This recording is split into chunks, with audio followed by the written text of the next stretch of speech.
এক জঙ্গলে এক সাদা পাখি থাকতো। তার নাম ছিল রনি। সে ছিল খুবই শান্ত ও সরল প্রকৃতির। সে জঙ্গলে ঘুরে বেড়াতো এবং যা পেত তাই খেয়ে দিন কাটাতো। সেই একই জঙ্গলে একটি কালো পাখি থাকতো।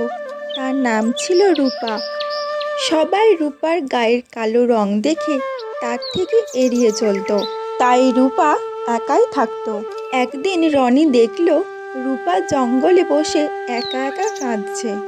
রূপার কান্না সহ্য করতে না পেরে রনি রূপার কাছে গেল আর তাকে জিজ্ঞাসা করলো, তুমি এই জঙ্গলে একা একা বসে কাঁদছো কেন? আমার গায়ের কালো রং দেখে কেউ আমার সাথে বন্ধুত্ব করতে চায় না। সবাই বলে আমি নাকি অপয়া। গায়ের কালো রং দেখে কাউকে বিচার করা ঠিক নয়। তোমার মনটাই আসল। রনির কথাগুলো রূপার অন্তরে জমিয়ে থাকা সব কষ্টগুলোকে এক নিমেষে ভুলিয়ে দিল। তুমি সত্যিই খুব ভালো। আচ্ছা, তোমার নাম কি? আমার নাম রনি। আর তোমার নাম? আমার নাম রূপা। তুমি আমার বন্ধু হবে? হ্যাঁ, অবশ্যই। সেদিন থেকে রূপা আর রনির বন্ধুত্ব শুরু হয়ে গেল।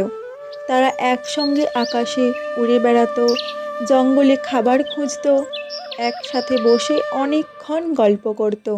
এইভাবে ধীরে ধীরে তাদের বন্ধুত্ব প্রেমে বদলে গেল।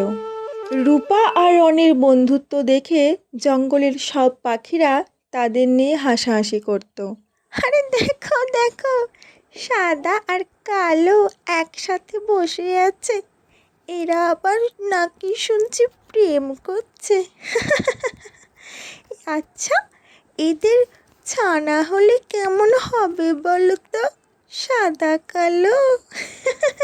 সেই তো দেখছি, সাদা পাখির কি আর সাদা সঙ্গে জুটলো না। আচ্ছা আচ্ছা, এদের ছানা হলে কেমন হবে বলো তো? সাদা কালো টিভি। কালো পাখিটারও দেখো কি সাহস, বামন হয়ে চাঁদে হাত বাড়ানো। নিজে তো অপয়া, আবার সাদা পাখিরও বিপদ ঘটিয়ে বসবে একদিন। কালো পাখিরও কি সাহস বলিহারি, বামন হয়ে চাঁদে হাত বাড়ানো।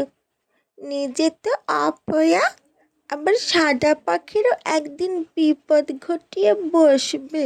এদের দেখে তো আমার হাসতে হাসতেই ডানাগুলোই ব্যথা হয়ে যাচ্ছে।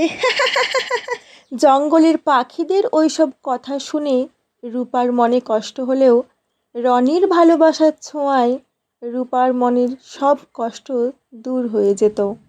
রনির কথা শুনে রূপার ভালোবাসা যেন আরও বেড়ে উঠল।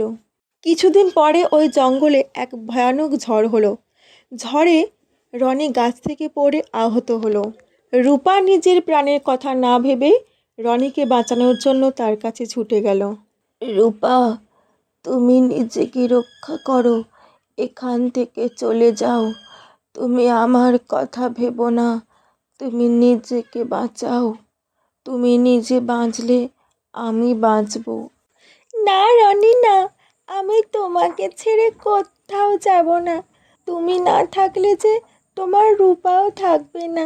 অনেক কষ্ট বাধা পেরিয়ে রূপা রনিকে একটি নিরাপদ জায়গায় নিয়ে এলো। তুমি অপয়া নাও, তুমি লক্ষ্মী। তুমি না থাকলে যে আজকে আমার প্রাণটাও থাকতো না রূপা। আমি ভালোবেসে ভুল করিনি, সত্যিকারের আমি ভালোবেসেছি। সেদিন সব জঙ্গলের পাখি বুঝতে পারলো যে ভালোবাসার কোনো রং হয় না। সাদা আর কালো রং মিলেই হতে পারে এক সুন্দর প্রেমের গল্প। এরপর রনি ও রূপা সুখে শান্তিতে একসাথে দিন কাটাতে থাকে।